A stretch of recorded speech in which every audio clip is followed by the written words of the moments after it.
નમસ્કાર મિત્રો, સ્વાગત છે તમારું ફરીથી એક નવા વિડીયોમાં. સૌરાષ્ટ્રની રસધાર ટોપિકનું નામ છે આનું નામ તે ધણી. દિવાળીના નવા દિવસો હતા.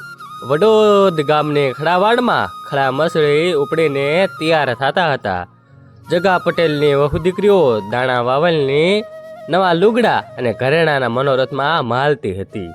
ટાઢા ટાઢા વાવડા વાતા હતા, તેમાં મોતી જેવા દાણા ભોં માથે વરસતા હતા અને વાવલનારીઓની સુંદડીઓના છેડા ફરકતા હતા. શિયાળાની તડકીમાં સળગતો મુઠ્ઠી ફાટે તેવો બાજરો ખળમાં પીડ્યો છે. જગો પટેલ પોતાના બાજરાના ગંજ સામે મીઠ માંડીને જોઈ રહ્યા છે. લીલવણી બાજરો એની નજરમાં સમાતો નથી. પ્રભાત અને પહોર એને પાપનો મનસૂબો પડ્યો છે. એ વિચાર કરે છે કે ઓહો હો, મહેનત કરીને તૂટી ગયા મારા ભાઈઓ. આ બાજરો પાક્યો અમારે પરસેવે અને હવે ઠાલા મફતના દરબાર પોતાનો રાજભાગ લઈ જશે. વળી થોડીક વાર થંભી ગયા, બાજરા સામે ટાપી રહ્યા. ફરીવાર પેટમાંથી ફૂડ બોલ્યું, રાતમાં એકાદ ગાડી બાજરો ભરીને ઘર ભેળો કરી દઉં તો એટલો મારો સુવાગ રહેશે, રાજભાગમાં નહીં તણાઈ જાય. અડધી રાતનો ગજર ભાંગ્યો એટલે પોતાના ભાઈ તથા સાથીને લઈને પટેલ ખડામાંથી બાજરાનું ગાડું ભર્યું. ભૂદેવ જેમ તરપિંડી જમતી વખતે પોતાની હોજરીનું ભાન રાખતા નથી, તેમ જગા પટેલ પણ લોભે જઈ ગાડામાં હદ ઉપરાંત બાજરો ભર્યો અને પાછલી રાતના ગાડું જોડી ઘર ભણી ચાલ્યા. સાથી ગાડું હાંકતો હતો, પોતે ગાડાની આગળ ચાલતા હતા અને તેમના ભાઈ ગાડાની પાછળ ચાલતા હતા.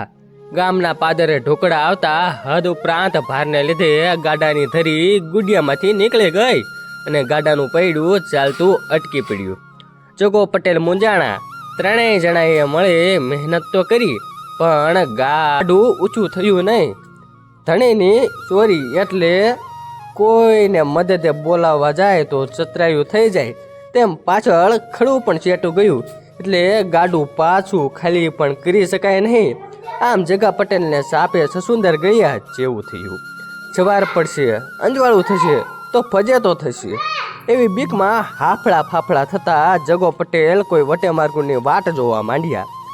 એવામાં ઈશ્વરને કરવું તે એના જ દરબાર જેની ચોરી હતી તે ગજાભાઈ ગોહિલ જ પરોઢિયામાં પોતાના હંમેશના નિયમ પ્રમાણે જંગલ જેવા સારું હાથમાં પાણીનો કળશો લઈ નીકળ્યા. ટાઢ પડતી હતી એટલે દરબારે મોઢે બોકાનું બાંધેલું હતું. ફક્ત દરબારની આંખો જ બહાર તકતકતી હતી.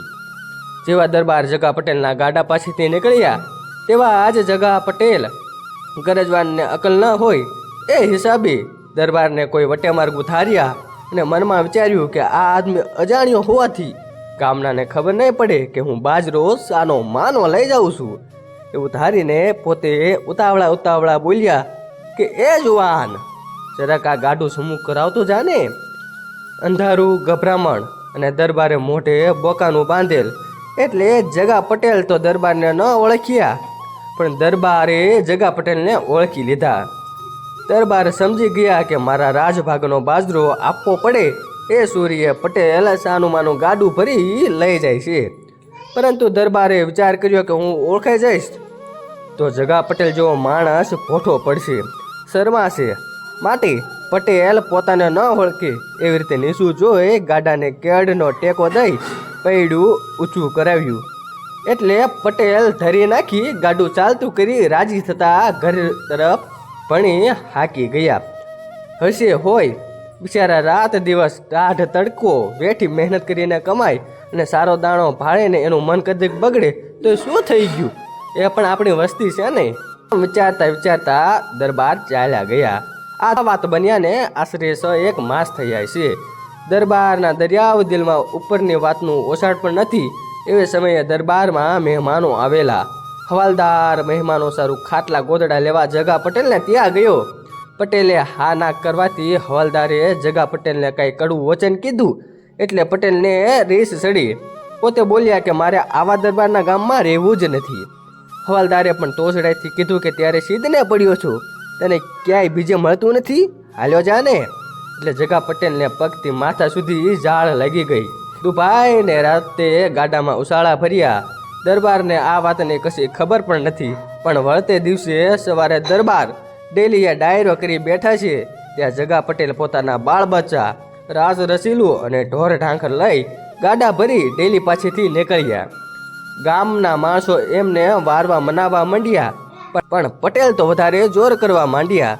દરબારને ખબર પડી એટલે દરબારે પણ ચોપાટમાંથી નીચે ઉતરી જગા પટેલને ખૂબ સમજાવ્યા અને કારણ પૂછ્યું. જગા પટેલ ખીજાઈને કહ્યું કે દરબાર, અમારી વહુઓ આણામાં 2 સારા ગોદડા લાવી હોય છે, તે અમે વેઠે કાઢી દઈએ. અમે ગાભા ઓઢીને આવી ટાઢમાં સૂઈ રહીએ છીએ, તોય તમારો 3 ધોકણાનો અમને હડબડાવે ફફડાવે એ અમને નથી પરવડતું. દરબારે સબૂરીથી આખી વાત જાણી લીધી. ઘણા દિલગીરી થયા. હવલદારને સજા કરી અને પટેલને કહ્યું કે બાપ, તમે મારા સોનાના ઝાડવા છો, માફ કરો અને પાછા વળો.